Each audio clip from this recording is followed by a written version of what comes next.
এটা কি এখানে পড়লে কি আস্ত থাকবে? এইখানে একটা অঘটন ঘটে গেছে আমাদের সঙ্গে। গুড মর্নিং ফ্রম লাটপাঞ্চের। তো আগের দুটো ব্লগে তোমরা দেখেছো যে আমরা শিলিগুড়ি থেকে বাইক রেন্ট করে পাহাড়ে ঘুরে বেরিয়েছিলাম এবং কালকে আমরা এই লাটপাঞ্চের এই হোমস্টেতে এসেছিলাম। আর আজকে তো আমরা সকালে উঠে ট্রেকিং করে করে ওই ওপরে অলদারা ভিউ পয়েন্টে গিয়েছিলাম। তো সেটা তোমরা আগের ব্লগে দেখেছো। আজকের ব্লগে তোমরা দেখবে যে আমরা এই স্কুটি নিয়ে এখান থেকে শিলিগুড়ি যাব এবং যাওয়ার পথে কিছু ভালো ভালো জায়গা ঘুরে দেখবো। আর তার থেকে বড় ব্যাপার যে আমরা এখান থেকে কলকাতা যাব, কিন্তু আমাদের ট্রেনের টিকিট কনফার্ম নেই, কাটা নেই। শুধু আমাদের এখান থেকে মালদা পর্যন্ত টিকিট কনফার্ম আছে। তারপরে আমরা কিভাবে বাড়ি যাব সেটা আমরা নিজেরাও জানি না। যাই হোক, যেটা হবে দেখা যাবে। চলো এই ব্লগটা আমি এখান থেকে শুরু করছি। তোমরা দেখো যে আমরা এখন স্কুটি নিয়ে কোথায় কোথায় ঘুরে বেড়াই এবং রাত্রে আমরা কিভাবে বাড়িতে ফিরি। তো চলো আজকের এই ব্লগটা এবার শুরু করা যাক। বন্ধুরা, আজকে আমরা একটু আগে একটা জায়গায় স্নান করতে গিয়েছিলাম। আমাদের এই লাটপাঞ্চের পাশে একটা সুন্দর ওয়াটারফল আছে। সেই ওয়াটারফলে জলটা এতটা পরিষ্কার পরিচ্ছন্ন এবং সেখানে স্নান করে এতটাই আনন্দ লাগলো। আমি স্নান করতে গিয়ে কোনো ক্যামেরা নিয়ে যাইনি, তো সেই জন্য আমার বন্ধুর ক্যামেরায় কিছু ভিডিও করেছি। সেই ক্লিপগুলো তোমরা একটু দেখো। আর ততক্ষণে আমরা বাইক নিয়ে রাস্তায় বেরিয়ে পড়ি সব গোছগাছ করে। So this is our personal swimming pool. Everybody enjoying? We also, me also. এটা হচ্ছে বিষয়। ওইখান থেকে জল পড়ছে, ঝর্ণা, ঠান্ডা জল। পিছনে এবার লাফ মারবে।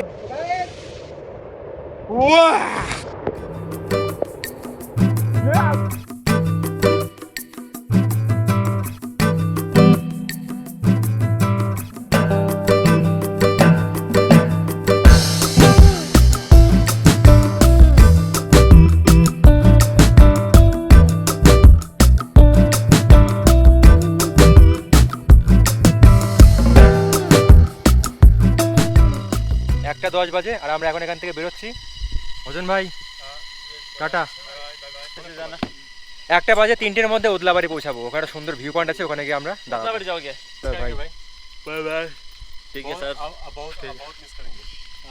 आएंगे। ওকে চলো এবার বাইক চালাবো। গোপ্রোটা এখন রাখি।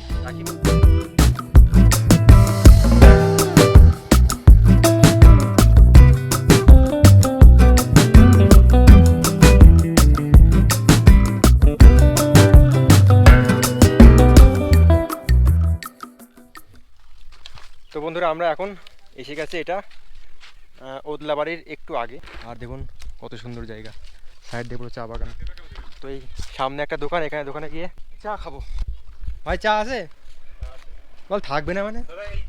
চা বাগানের সামনে আর বল চা থাকবে না। তো বন্ধুরা দেখো চায়ের দোকানটা কোন জায়গায় অবস্থিত। চায়ের দোকান, কত সুন্দর রোড, আর পেছনে চায়ের বাগান। গরম গরম চা, পিছনে চায়ের বাগান।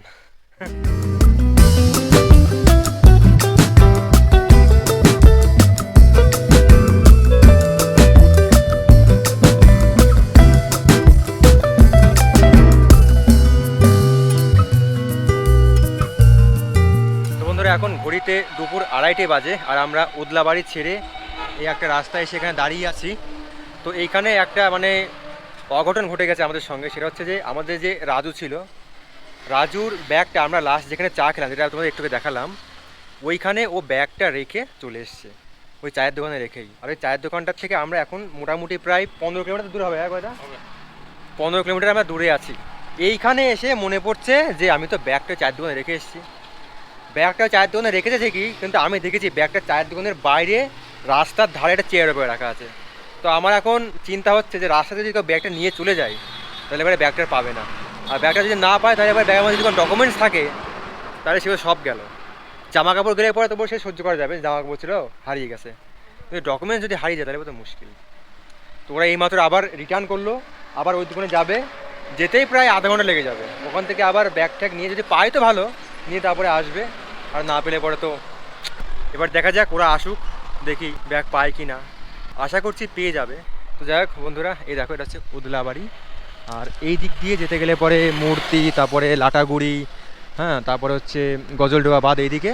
আর এইদিকে হচ্ছে এই সোজা গিয়ে এইদিক গেলে পরে হচ্ছে মালবাজার, আর এইদিক গেলে পরে হচ্ছে শিলিগুড়ি। আর ওই দেখো দূরে পাহাড় দেখা যাচ্ছে, কত সুন্দর লাগছে দেখতে। তো বন্ধুরা, ওরা এইমাত্র ফোন করেছিল, বললো যে হ্যাঁ ওরা ব্যাগটা পেয়ে গেছে। পেয়েছে ব্যাগটা? দোকানদার কোথায় বাইরে রেখেছিল? ভেতরে রাখেনি? কেউ হাতে দেয়নি? জানে আসবে। যাক ভালো করেছে। এই আমার তেল ভরার দরকার আছে, 2 দাগ তেল আছে এখনো, প্রায় এই রাস্তাতে অনেকটাই আছে না, হয়ে যাবে মনে হয়, কিন্তু না হলে ওই 50-60 টাকা হয়তো বাড়তে পারে। চল সামনে থেকে যাবো। তো এখান থেকে দুটো রাস্তা আছে, একটা এদিকে একটা এদিকে। এদিকে গেলে পরে পুরো একদম জঙ্গলের মাঝখান দিয়ে রাস্তা, দারুণ রাস্তা। তো চলো ওই রাস্তায় যাওয়া যাক। ফাইনালি একটা ড্রাইভার পেলাম গাড়ি চালানোর জন্য।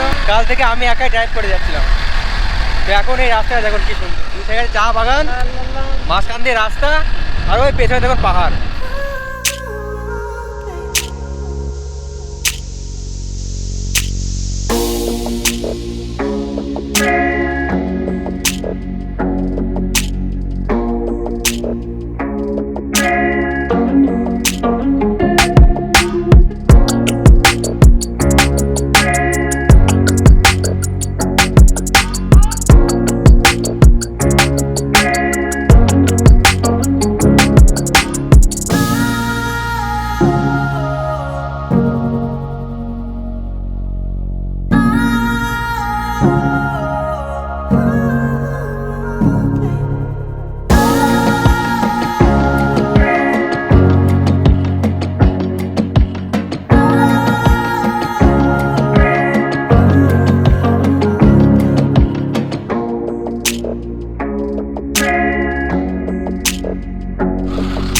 বন্ধুরা ময়ূর দেখেছি ওখানে, যা চলে গেল রে, ওই তো গাছে আর একটা। বন্ধুরা ওইখানে একটা ময়ূর দেখলাম আমরা, ভেতরে ঢুকে গেছে। ওরা দেখতে পেয়েছো?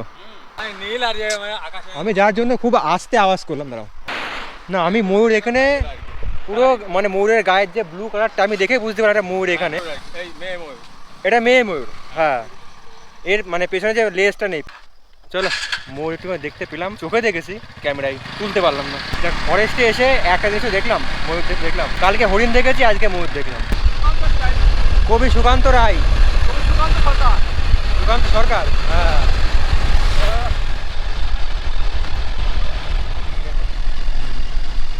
তো বন্ধুরা এখন আপনারা অনেক জোরে আওয়াজ শুনতে পাচ্ছেন। এখন আমি দাঁড়িয়ে আছি গজলডোবা যেই ব্যারেজটা, তার উপরে দেখুন এটা হচ্ছে গজলডোবা ব্যারেজ। আর নিচে বিশাল জোরে জল পড়ছে, সেই জলের আওয়াজ হচ্ছে, এদের আমি দেখাচ্ছি। বাপরে বাপ, এই দেখুন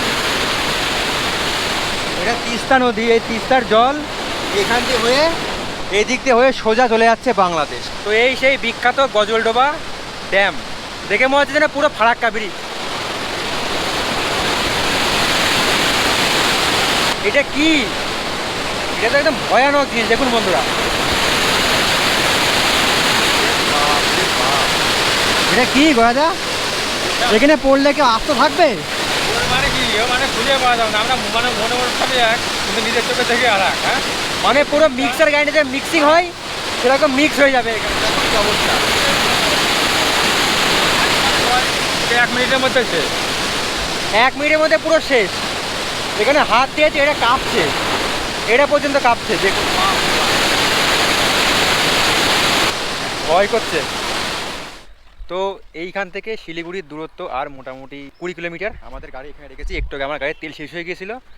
আবার জঙ্গলের মাঝখান থেকে, মানে তেল শেষ মানে কি, তেল আর সামান্য একটু ছিল। ওখান থেকে একদম হাই স্পিডে গাড়ি চালিয়ে এসে এই সামনের পেট্রোল পাম্প আছে, এখান থেকে আমি গাড়িতে তেল ভরলাম, তারপরে আমরা এখানে আসলাম। বাবা আমার ভয় লেগে গেছিলো, কারণ ওই জঙ্গলে প্রচুর হাতি আছে এবং ওখানে সাইন দিয়ে আছে এখানে কেউ দাঁড়াবেন না। তো এখান থেকে তেল শেষ হতেই যাচ্ছিলো, কিন্তু ভাগ্যিস হয়নি।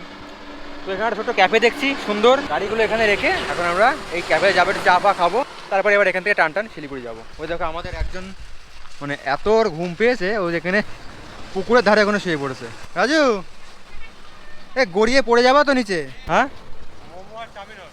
মোমো আর চাউমিন, আবার সে ময়দার জিনিস, গড়িয়ে পড়ে যাবো তো। এখানে কার পার্টি এটা? কি নাকি এখানে পার্টি পিড়ে শুয়েছিল, ও উপর থেকে দেখেছে আর সেখানে শুয়ে পড়েছে।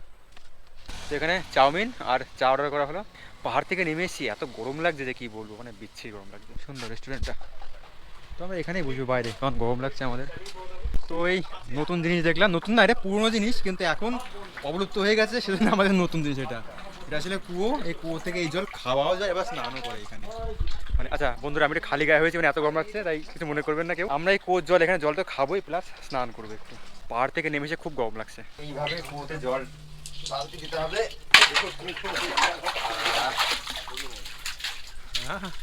এটা ডবল অ্যাপেল। আজকে 2বার স্নান করলো। চলে এসছে আমাদের। তো এখন ঘড়িতে মোটামুটি 6:45 বাজে টাইম। আর দেখো পিছনে প্রায় অন্ধকার হয়েই আসছে। আমরা এখান থেকে চাউমিন খেলাম, চা খেলাম, সব রেডি। এবার এখান থেকে আমরা বেরোবো শিলিগুড়ি। এখান থেকে আর মোটামুটি 17 কি 18 কিলোমিটার। এবার ভাই টান টান যাবো, আর কোথাও দাঁড়ানোর সিন নেই, আর ভিডিও করবো না আর। তার কারণ দেখুন পুরো অন্ধকার হয়েই গেছে, আর আমাদের স্কুটির লাইটও খুব একটা জোর নেই, তো রাত্রে চালাতে খুব অসুবিধা হবে। যে জন্য এখন আমরা টান টান শিলিগুড়ি বেরিয়ে যাবো। দাদা হেলমেট পরো, রেডি হও, চলো। তো বন্ধুরা এই হচ্ছে আমাদের দুটো বাইক। এই বাইক দুটো আমরা পাহাড় থেকে চালিয়ে নিয়ে এসে এবার এখানে জমা দিয়ে দিলাম। ওইখানে আমাদের ডকুমেন্টস সব এবার চেক করা হচ্ছে, ডকুমেন্টস চেক করার পর তারপরে আমরা এখানে চলে যাবো। তো বন্ধু এই দেখুন এক্সপালস বলছিল নেই, কিন্তু আছে, আগে জানলে নিয়ে যেতে হবে। চলো, তো আমাদের বাইকের সব প্রসেস কমপ্লিট হলে পরে এখান থেকে আমরা সোজা যাবো স্টেশনে। স্টেশন থেকে ট্রেন ধরে একদম টান টান বাড়ি। দাদা আসলে অনেক ভালো লাগলো আপনার সার্ভিস। আবার অবশ্যই আসবেন, ডেফিনেটলি অবশ্যই আপনি আসবেন। মনে হয় ভিডিও বানাচ্ছেন, প্লিজ ভালোভাবে মানে ফিডব্যাকগুলো শেয়ার করবেন। আর আপনার যদি কেউ চ্যানেল থেকেও আসেন তাহলে 10% ডিসকাউন্ট মনে করে জানিয়ে দিন। আমার ভিডিও থেকে আসলে এবার 10% ডিসকাউন্ট। তো বন্ধুরা আমরা এখন চলে এসেছি এনজেপি স্টেশনে। এখন ঘড়িতে সময় 7:30। আর এই দেখুন পেছনে এনজেপি স্টেশন। আমরা এনজেপি স্টেশনের মধ্যেই একটা ক্যাফেতে বসে আছি। ক্যাফেটা বেশ সুন্দর, এই দেখুন বেশ সুন্দর করে ক্যাফেটা সাজানো। আর এখানে মাটির ভাঁড়ে চা নিয়েছি, চাই খাবো। ওখান থেকে চাউমিন খেলাম তো পেট ফুলে আছে, তো শুধু চাই খাবো। তো এখান থেকে চা খাবো, চা খেয়ে 8:15 নাগাদ আমাদের ট্রেন। তারপরে আমরা ট্রেনে উঠে পড়ি। চলে এসছে আমাদের ট্রেন পাহাড়িয়া এক্সপ্রেস। আমাদের হচ্ছে S6 হচ্ছে আমাদের ট্রেন। এ ভাই গেট খুলছে না, এই আমার মনে হয় ওরা এসে খুলবে, ওয়েট করবো। আস্তে আস্তে দাঁড়া, এ কি অন্ধকার, এই লাইট ভাই জ্বালা রে ভাই, দেরি হবে। ও ফাইনালি ট্রেন পেয়ে গেছে, ঠিক পেয়ে গেছে। তো বন্ধুরা এখন ঘড়িতে সময় রাত 9:13। আমাদের ট্রেন ছিল 8:15, কিন্তু ছাড়লো 9:13, মোটামুটি 1 ঘন্টা লেট। মজবে কি বলবে এই বিষয়ে? এই বিষয়ে বহুত মর্মাহত, পুরো অন্ধকার আছে। যাই হোক, একে বলে ইন্ডিয়ান রেলওয়ে। তো চলো এখন ট্রেন ছাড়লো, এবার আমাদের টিকিটটা মালদা পর্যন্ত। তারপরে কি করব সেটা পরে বলবো, দেখা যাক কি হয়। কতটা কি যাওয়া যায় কি না যাওয়া যায়। মালদার টিটিকে পড়ানোর চিন্তায় মনে আসি। না হলে আমার শ্বশুরবাড়ি চলে যাবো। হ্যাঁ, শ্বশুরবাড়ি তো আছে, এখন চলে যাবো। চলো তো বন্ধুরা এখন আমরা আসি মালদা টাউন স্টেশনে। আর এখন ঘড়িতে সময় রাত 3:30। তো এই হচ্ছে মালদা টাউন স্টেশন। আমরা এইখানে রাত 2:20 সময় এসে নেমেছি ওই ট্রেন থেকে। আমরা এখানে মোটামুটি 3-4 ঘন্টা ওয়েট করবো। এখন সব এখানে শুয়ে ঘুমিয়ে পড়েছে চাদর ফাদর পেতে নিয়ে। তো এখানে মোটামুটি 3 ঘন্টা এইভাবে ওয়েট করব। তারপরে এখান থেকে সামনে একটা বাস স্ট্যান্ড আছে, যেখান থেকে আমরা বাস ধরে সরাসরি বাড়ি যাব। বাসে করেও বাড়িতে প্রায় সময় লাগবে 6 ঘন্টার বেশি সময় লাগবে। তো এখন এই প্ল্যান, আমাদের টিকিট মালদা পর্যন্ত ছিল। তো চলো, এটাও একটা নতুন অ্যাডভেঞ্চার, লাইফের মধ্যে এরকম এক্সপিরিয়েন্স করিনি, এই ফার্স্ট টাইম। দাদা এটা শুয়ে ঘুমিয়ে নাও নাকি? তো বন্ধুরা এখন ভোর 5টা বাজে, আর আমরা স্টেশন থেকে চলে আসলাম মালদা বাস স্ট্যান্ডে, রথবাড়ি বাস স্ট্যান্ডে। এখান থেকে আমরা বাস ধরবো, বাস ধরে তারপরে আমরা বাড়ির দিকে যাব। তো আজকে কেমন লাগলো অ্যাডভেঞ্চার বলো? অ্যাডভেঞ্চার আর কি, যেমন করতে হয় ঘুমের রাস্তাঘাটে ওরকম। স্টেশনে একদম শুয়ে পড়ে জোরাজোরি করে ঘুমাচ্ছে। চলো এখানে আরেকটু করে বাস আসবে, বাস উঠে তারপরে আবার 6 ঘন্টা জার্নি কম করে। তো বন্ধুরা সঙ্গে সঙ্গেই বাস পেয়ে গেছি, বাস পুরো ফাঁকাই আছে এই যে, আর সামনে একজন। চলো এবার দুপুরে 1টার মধ্যে আশা করি বাড়ি পৌঁছে যাবো। রাস্তাঘাট ভালো, কোনো জ্যাম ট্যাম নেই।